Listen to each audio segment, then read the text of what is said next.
Alexa ఉన్నట్టుండి ఇలా నవ్వింది. Hello guys, welcome to my channel Garuda Update. Let's get into the video.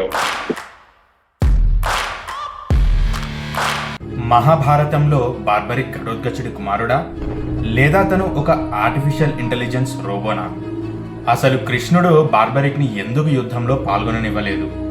ఇలా ఎందుకు ప్రశ్నిస్తున్నానో ప్రస్తుతం మన దగ్గర ఉన్న ఏఐ బాట్స్ని ఎగ్జాంపుల్స్గా తీసుకొని చూద్దాం. ఇప్పుడు మన దగ్గర ఉన్న ఏఐ బాట్స్ కొన్నిసార్లు ఇలా వింతగా ప్రవర్తించాయి. Facebook AI research team Bob and Alice అనే 2 ఏఐ రోబోట్స్ని డిజైన్ చేసింది. ఆ 2 బాట్స్ని కమ్యూనికేట్ చేసుకోమని చెప్పింది.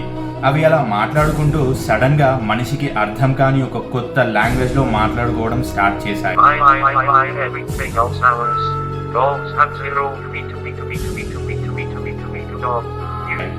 ఆ బాట్స్ కరప్ట్ అయ్యాయి అనుకున్నారు. టెస్ట్ చేయడానికి ఒక బాట్ కి ఒక వస్తువు ఇచ్చి దాన్ని ఇంకొక బాట్ కి సేల్ చేయమన్నారు. అది ఆ డిఫరెంట్ లాంగ్వేజ్ లో మాట్లాడుకొని ఆ వస్తువుని సేల్ చేసింది. అంటే అవి కరప్ట్ అవ్వలేదు, మనుషులకి అర్థం కాని ఒక కొత్త భాషను క్రియేట్ చేసుకున్నాయి. తరువాత ఫేస్బుక్ ఆ బాట్స్ని షట్ డౌన్ చేసింది.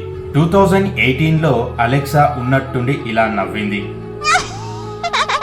చాలా మంది ట్విట్టర్లో దాని గురించి మెన్షన్ చేశారు. ఆ నవ్వు చాలా భయంకరంగా వెన్నులో వణుకు పుట్టించేలాగా ఉందని అమెజాన్ కంపెనీకి రిపోర్ట్ చేశారు. అప్పుడు వాళ్ళు ఆ కమాండ్ని మార్చి మళ్ళీ అలెక్సా అలా నవ్వకుండా కమాండ్స్ ఇచ్చారు. ఒకసారి ఒక 10 years వయసు ఉన్న చిన్నారి అలెక్సాని ఒక ఛాలెంజ్ ఇవ్వమని అడిగింది. అప్పుడు అలెక్సా ఫోన్ ఛార్జర్ని సగం ప్లగ్లో ఇన్సర్ట్ చేసి బయటకి కనిపిస్తున్న మిగతా సగంలో ఒక పైసాని తాకించమని చెప్పింది. అప్పుడు వెంటనే ఆ అమ్మాయి వాళ్ళ మదర్ అలెక్సా నో అని అరిచింది. ఒకవేళ ఆ పాప అలా చేసి ఉంటే గనక తన హ్యాండ్కి షాక్ కొట్టేది లేదా ఫైర్ అయ్యేది.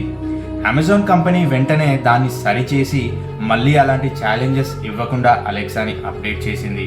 ఇలా ఒక ఏఐ రోబోట్ హ్యూమన్ రేస్ని అంతం చేస్తా అని అంటే, ఇంకొక ఏఐ రోబోట్ ఏమో మనుషులందరినీ జూలో పెట్టేస్తాను అంది.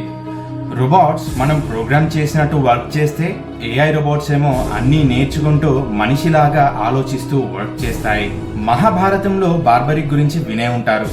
బార్బరిక్ ఆర్టిఫిషియల్ ఇంటెలిజెన్స్తో ఉన్న రోబోనా అని ఎందుకు ప్రశ్నిస్తున్నానో ఒక విశ్లేషణ చేద్దాం రండి. 10th centuryలో రాజస్థాన్లో వాటర్ కోసం భూమి తవ్వుతున్నప్పుడు బార్బరిక్ అని రాసి ఉన్న ఒక బాక్స్ దొరికింది. ఆ బాక్స్లో స్కల్ ఉంది. ఆ పుర్రే ఎముకలతో చేయబడి లేదు, అది ఒక మెటల్తో చేయబడి ఉంది. ఐస్ కూడా డీకంపోజ్ అవ్వలేదు. ఇప్పుడు ఆ ప్లేస్లో కాటుష్యామ్ అనే టెంపుల్ ఉంది. పెయింటింగ్ లాంటి కొన్ని మాడిఫికేషన్స్ చేయబడిన బార్బరిక్ ఒరిజినల్ స్కల్ ఆ టెంపుల్లో ఉంది. మహాభారతం తెలిసిన వాళ్ళకి ఈ బార్బరిక్ ఎవరో తెలిసే ఉంటుంది. కృష్ణుడు ఒక సందర్భంలో బార్బరిక్ని కలుస్తాడు. అప్పుడు బార్బరిక్ దగ్గర ఉన్న అడ్వాన్స్డ్ వెపన్స్ని చూసి ఆశ్చర్యపోతాడు. బార్బరిక్ తలుచుకుంటే 2 వెపన్స్తో యుద్ధంని పూర్తి చేయగలడు. బార్బారిక్ అంటే సంస్కృతంలో ఇంకా ఇంగ్లీష్లో మీనింగ్ ఏంటి అంటే ఇన్హ్యూమన్ అని. అంటే మానవ భావోద్వేగాలను మరియు ఆలోచనలను అర్థం చేసుకోని వ్యక్తి అని అర్థం. బార్బరిక్ ఆలోచన విధానం మనుషుల ఆలోచన విధానంలా లేదు.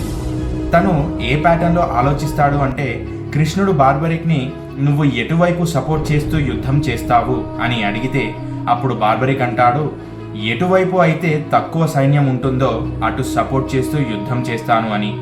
అంటే పాండవులకి సపోర్ట్ చేసి కౌరవులలో ఇంచుమించుగా అందరినీ చంపేస్తే అప్పుడు కౌరవుల సైన్యం తక్కువగా ఉంటుంది. అప్పుడు కౌరవుల సైడ్ వెళ్ళి నిల్చొని పాండవులతో యుద్ధం చేసి పాండవుల సైన్యాన్ని చంపేస్తా అంటాడు. ఎగ్జాక్ట్గా ప్రోగ్రామింగ్ చేయబడిన రోబోలాగా. అలా చేస్తే 2 వైపులా సైన్యం ధ్వంసమవుతుంది. అలా జరగకూడదని కృష్ణుడు బార్బరిక్ తలని తన బాడీ నుంచి వేరు చేసి ఇవ్వమంటాడు. బార్బరిక్ అలా ఇచ్చేస్తాడు. ఆశ్చర్యంగా ఆ తల ఇంకా మాట్లాడుతూనే ఉంటుంది. ఆ తలని స్టిక్స్కి కట్టి డ్రోన్ లాగా పైకి ఎగరవేస్తాడు కృష్ణుడు. అప్పుడు ఆ తల యుద్ధం మొత్తాన్ని చూస్తూ ఉంటుంది. బార్బరిక్ తలని 2 స్టిక్స్కి కట్టి గాలిలో ఎగిరేస్తే ఆ తల మహాభారత యుద్ధం మొత్తాన్ని చూసి రికార్డ్ చేసిందా? ఆ తలలో ఉన్న కళ్ళతో రికార్డ్ చేసిన వీడియోని ట్రాన్స్మిట్ చేస్తే కొన్ని కిలోమీటర్స్ దూరంలో ఉన్న సంజయుడు ఆ వీడియోని చూస్తూ ధృతరాష్ట్రుడికి యుద్ధంలో ఏం జరుగుతుందో అని వివరించాడా? దీనిపైన మీ ఒపీనియన్ ఏంటి? మహాభారతం టైంలో ఫేస్ రికగ్నిషన్ టెక్నాలజీ కూడా ఉందా? శకుని దుర్యోధనుడు వాళ్ళంతా ఇంద్రప్రస్థంకి వెళ్ళినప్పుడు ఫేస్ని గుర్తించి దుర్యోధనుడికి వెల్కమ్ చెప్తుంది. అది ఫేస్ రికగ్నిషన్ టెక్నాలజీయేనా?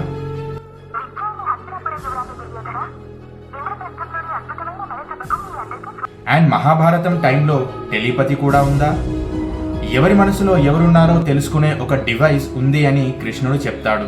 కృష్ణుడు ఆ డివైస్ ఓపెన్ చేసి టెస్ట్ చేస్తున్నప్పుడు తన మనసులో శకుని ఉన్నట్టు ఆ డివైస్ చూపిస్తుంది.